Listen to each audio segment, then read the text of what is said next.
all Sagittarius risings have a whole sign Leo 9th house. That's true, right? I use the whole sign system and I'm speaking from that perspective. And so because in the whole sign system, every house is one whole sign, 9 away from Sagittarius, every Sagittarius rising has a whole sign Leo 9th house, right? That being said, that's a specific way of looking at a chart. I'm looking at it through a specific lens, a specific structure, right? And if it's not the one that you use, if you're used to a quadrant system, then that kind of generalized astrology content can come off a little bit more confusing, I think. And I see comments from people who say things like this, right? It's like, I look at my chart and in my chart, I have Leo in the 8th house, even though I'm a Sagittarius rising, right? And that is totally fine. I'm glad you have a way that you like to look at your chart. You by no means have to look at your chart in whole sign houses. This is great.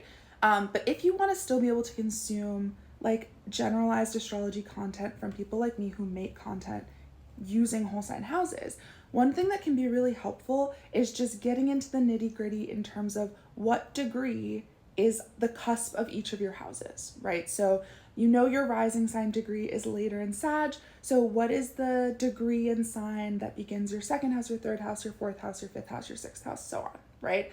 And if you know those, especially if you can commit those to memory, then when you're consuming whole sign astro general content about transits, you'll know that what you're actually looking for, at least in this case with Jupiter's transit through Leo, you're not looking for Leo 9th house, you're looking for where is 0 degrees of Leo in your chart, where's 29 degrees of Leo in your chart, and what is encompassed in that 30-degree range in your chart, right? What houses are in there, if more than one, and knowing those cusps of each housing, knowing the degree and the sign of the cusp of each of your houses can make it a little bit easier for you to know when and where you want to be applying different archetypal themes, right? So if, for example, using you, if you have if the entire sign of Leo is encompassed within your 8th house, right, then go ahead and just pay attention to 8th house themes for Jupiter this year, right?